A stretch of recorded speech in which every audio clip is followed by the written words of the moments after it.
Detective Geathers.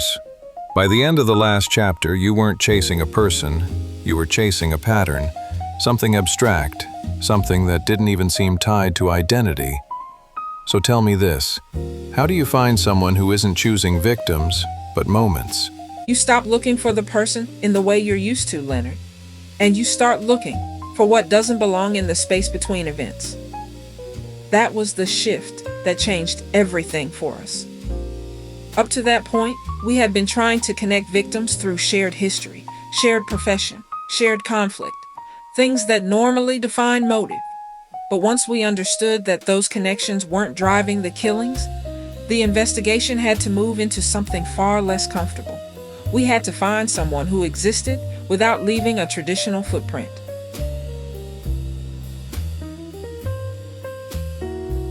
What we did first was go back, not just to the 2 confirmed scenes, but to incidents that hadn't yet been connected. We expanded our scope across boroughs, pulling late-night incident reports, unexplained shootings, isolated deaths that had been categorized quickly because they didn't present obvious complexity. We weren't looking for identical cases anymore. We were looking for similarities in timing, in structure, in the absence of disruption. And slowly, they began to appear. Not enough to create a pattern at first, just fragments. A warehouse worker shot in a loading zone after his shift ended. A delivery driver found in an alley behind a commercial block after completing his route. A man leaving a late-night diner found just steps from his car.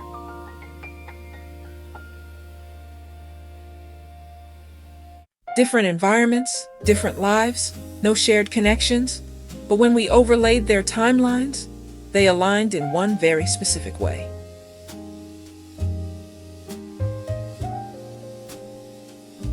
Each of them had reached that moment, that shift.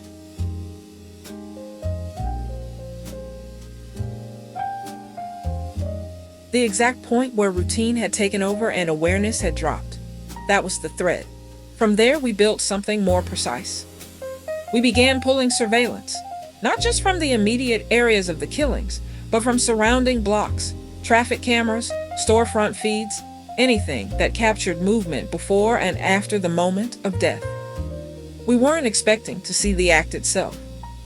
We knew by then that whoever was responsible avoided visibility at the point of contact.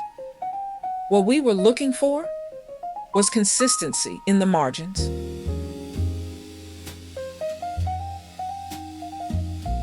That's where he lived. At first, it didn't look like anything. A man standing near a bus stop in Queens. A figure walking past a storefront in Midtown. Someone lingering near a parking structure in Brooklyn. None of it connected individually. But when we slowed the footage down, when we mapped the movement frame by frame across time and location, he began to emerge.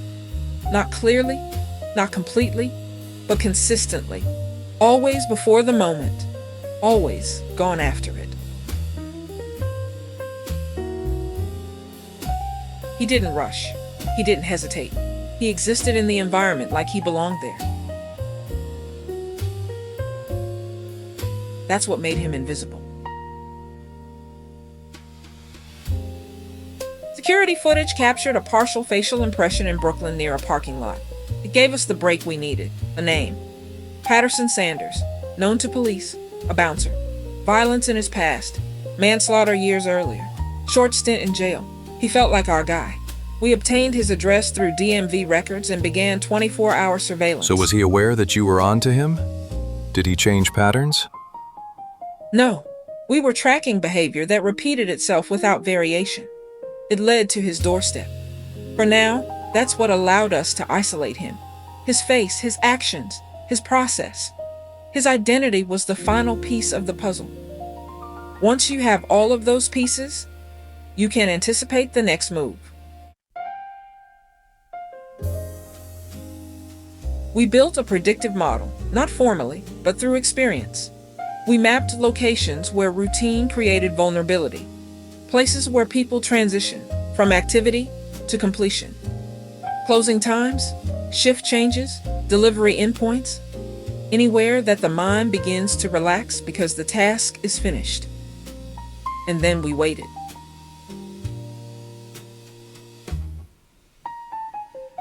It doesn't feel like waiting when you're inside it. It feels like listening.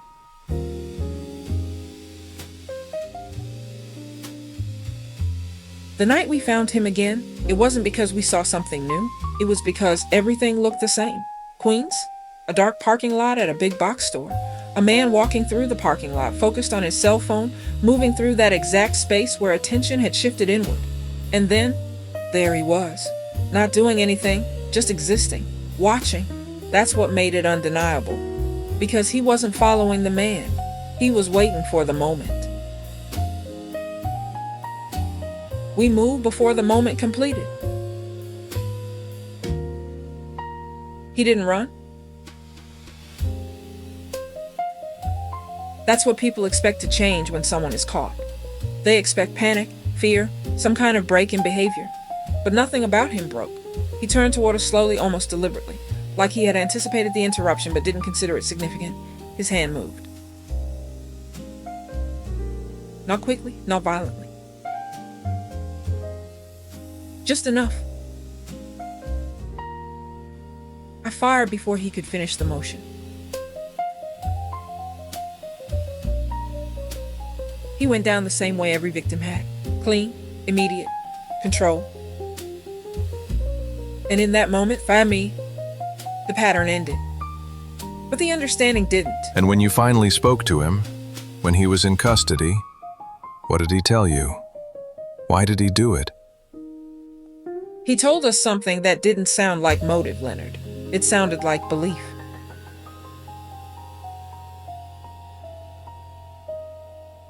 His name was Patterson Sanders, and when he spoke, he didn't describe the victims. He described the moment. He told us that people disappear before they die. Not physically, mentally. He said routine removes awareness, that repetition strips intention from movement, that once a person reaches that state, they are no longer fully present in the world. He didn't see them as individuals at that point. He saw them as something incomplete, something already gone in a way that didn't require acknowledgement. In his mind, he wasn't taking something from them. He was finishing something that had already started. He described it calmly, methodically, without emotion. He talked about watching people, learning their rhythms, identifying the exact second where their awareness dropped, where their focus shifted away from the world around them. He called it the moment they leave themselves. That's when he acted. Not before, not after. Exactly there. Because in his mind, that was when they no longer belonged to themselves.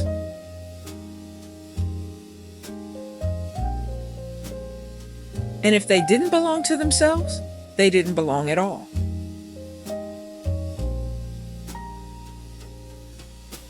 That's what stayed with me, Leonard. Not the killings, not the method, the certainty. He didn't question it. He didn't struggle with it. He didn't justify it. He believed it. Detective Geathers, thank you. Not just for solving the case, but for bringing us inside it the way you have tonight.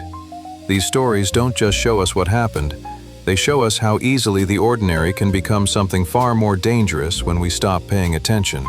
To our viewers, what you've heard tonight is a reminder that not every threat announces itself, and not every pattern is what it first appears to be. We appreciate you joining us for another installment when Detective Shiela Geathers will walk us through another investigation, another story, and another moment where the truth was far more unsettling than anyone expected. Good night.